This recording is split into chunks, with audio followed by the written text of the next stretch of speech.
Waheguru Ji Ka Khalsa, Waheguru Ji Ki Fateh. Welcome to this segment of Khoj Gurbani's a-sabad-a-day. The sabad today is still in Rag Tilang, but the composition now belongs to the fourth Nanak, Guru Ram Das. It is a fairly short, crisp sabad, but requires a good bit of unpacking.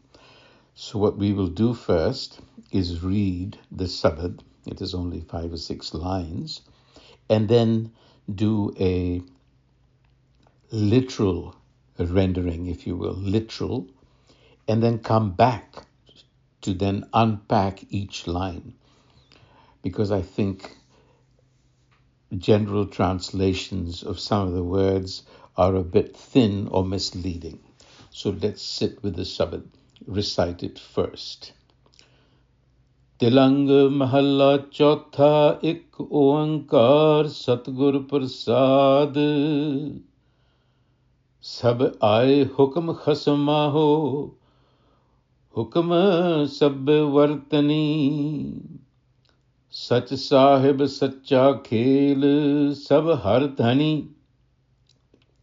सालाहो सच सब ऊपर हर धनी जिस नाही कोई शरीक किस लेखे how घनी पवन पानी धरती आकाश कर मंदर हर बणी विच वर्ते नानक आप झूठ कहो क्या Ghani. So the literal rendering would read, Ik Oankar Satgur Prasad. My rendering is a being that is becoming ceaselessly, being and becoming occurring simultaneously and ceaselessly. Satgur Prasad, the benign and true enlightener. This being that is becoming ceaselessly is the true enlightener and is benign. The first line, Sabh Aae Hukam Khasmaho. All came by hukam, the whole, whatever is, came by hukam. Hukam is the khasam, the original source. Hukam sab vartani. Hukam abides in its creation as virtue. Sach sahib sach khel sab har tani, the second line of the sabad. Sach sahib, eternal, in perpetuity, is the master. We've already talked about the khasam being the original master. Sahib, its cosmic play, its motion is also eternal, is also in perpetuity. In other words, the master is not separate from its play. Sab har thani, the whole, is har. Har meaning it is creative. Salahe sach sab upar har dhani. This is the Rahao line that holds the central teaching. Salaho, recognize and praise that eternal one that is presiding over all there is, which is Har, the creative one. Jis nahi koi sarik, there is no second to this one.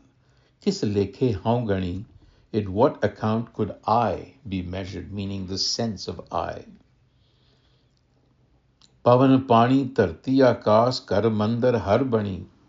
It fashions the elements, air, water, earth, sky, and it has fashioned the temple of the body, Ghar Mandar. And within its creation it abides, which varte nanak aap. And what falsehood can possibly stand in the face of that which is always abiding? I want to take just a minute or two on the shortened version of the Mool Mantra, Ik Oankar Satgur Prasad. Now, generally speaking, we find it is usually translated as one God by the grace of the true Guru. or one universal creator.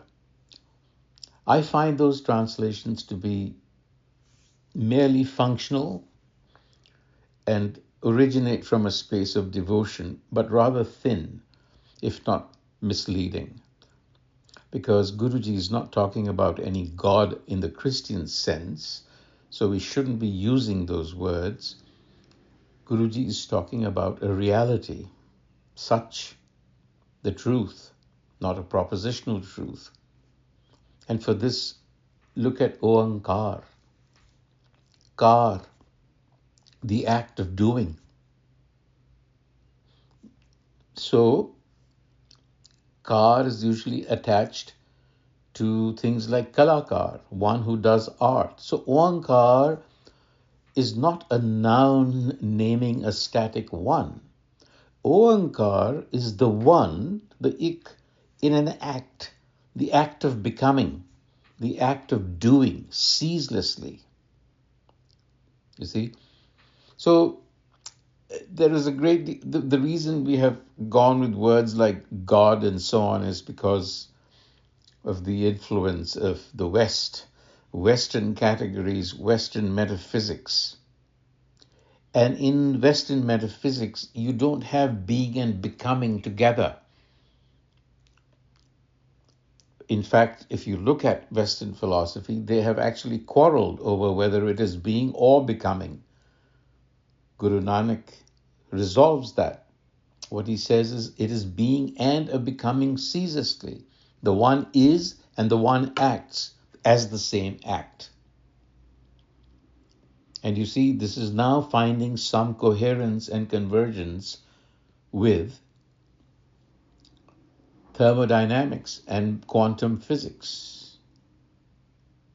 The vocabulary is now here. And with Satgur Prasad, the standard by the grace, name something deeper actually. Satgur is the principle that dispels the darkness around what is. It is actually the flip side of Ekonkar, working through us. And now to the first line of the Shabad, Sabh Aae Hukam Kasmaho. Hukam, the Khasam, is how I have translated it, not the Khasam's Hukam, which standard translations tend to do. They describe Hukam as an instrument of a Khasam, a master who issues a command. So there is a polarity, there are two parties involved. But I think that is a misreading. Hukam is the Khasam. If you read the line in its own consonantal structure without getting caught up in vowel diacritics, which I believe are part of the problem because they were standardized over time by us. Guru Arjan's written Guru Granth is in Lariwar, continuous string, no word breaks. What does that do? It gives you more flexible matras.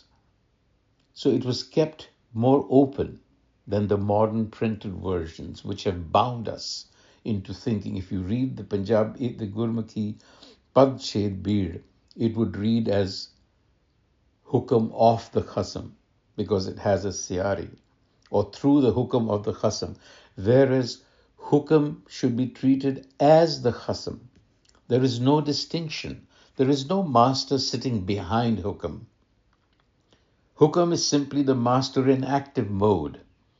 And we have evidence for that from Babaji's Bani in Maru Solle, Arbad Narbad, where he says, Taranna Gagana Hukam Apara, when there was nothing, only boundless Hukam.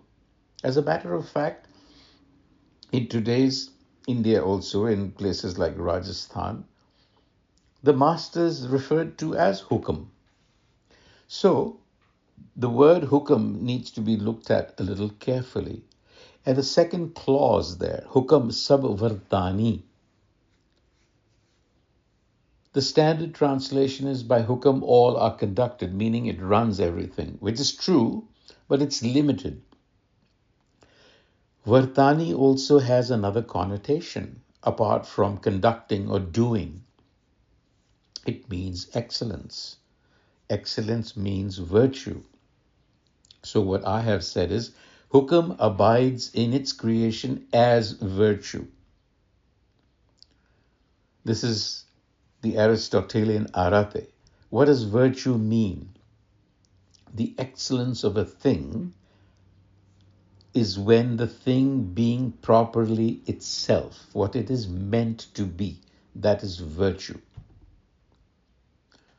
So when hukam is manifest in the thing, the virtue for us is not a property that we have to add to ourselves. It is the local appearance of hukam. We are local occurrences of hukam. When we act virtuously, hukam is acting through us. When we fail in virtue, meaning when we don't act as designed, you are not violating any external law. You are simply obstructing the wisdom, which is what hukam is, that wants to flow through you. So there is a difference here. Hukam is wisdom as ordering, and we need to align with that wisdom. And then line 3, Sabh Sahib, Sabh Khel, eternal in perpetuity. So Sabh Sahib is naming the same reality that the first line called Hukam Khasam. And then Hartani, the same creative master. 3 names, 1 reality. These are not 3 different divine attributes. They are 3 lenses on the one. By bringing in this word attributes, it is almost like attaching something external to a thing. That's not the case. So this is what the one is. And then Khel. The word Khel, it does not simply mean a play. It literally means to shake, to tremble, to vibrate, to play. That sense is developed later. Sacha Khel is true vibration. It is the true vibration. It is the one that is trembling to itself, the one's own oscillation, the one's own ceaseless vibratory becoming. And the word for it in Gurbani is sabad. It is expressing itself as sabad. And then line 4, Salaho sach sab upar har dhani. You see, this connects with virtue. Salaho sach. Praise be unto the Eternal One that is presiding over all there is. So praise doesn't simply mean the doing of kirtan verbally, although it includes that. It means to embody, to express that hukam that is sitting within you. How do you let it flow through you without expression? So praise is not separate from virtue. Praise is to become virtue, to become what you're designed to be. And then in lines 5 and 6, it talks about how mein. Jis nahi koi sarik kis lekhe how gani. The one who has no second, sarik. It's a technical theological term from the Islamic doctrine of Tawheed. La sharik laho. He has no partner. So the one that has no partner, kis lekhe how gani, in what accounting is your sense of I? You see? So how mein is the shirk, the one that is pretending to be the second party to hukam. So this line is dismantling hukam. How mein. It is saying sharik names how mein, a false peer claim. That is what haume is. It cannot be counted. It has to be dismissed as a false claim. And then Pavan Pani Tarti Akas Karabandar Harbani, that one is the one that is actually fashioning the entire creation. The elements and the temple of the body were fashioned by this hukam. So then, which varte Nanak aap jhoot ka ho kya gani? Again, he brings in jhoot, which is an equivalent to haume. There is a parallel. In the Rahav, it said, Kis lekhe haun gani? In what account could I count? And the closing line says, what falsehood would count? Same verb, same posture. It is equating how with jhoot. So in this Sabad, you have the complete metaphysics and cosmology as well as ontology of Sikhi. There is that one being, which is being ceaselessly, Ekonkar, Satguru Prasad. It is benign. It is an enlightener because it is wisdom. And it is through its motion that everything is. It is that wisdom expressing itself. And in that expression is haume as well. Because this is a khel.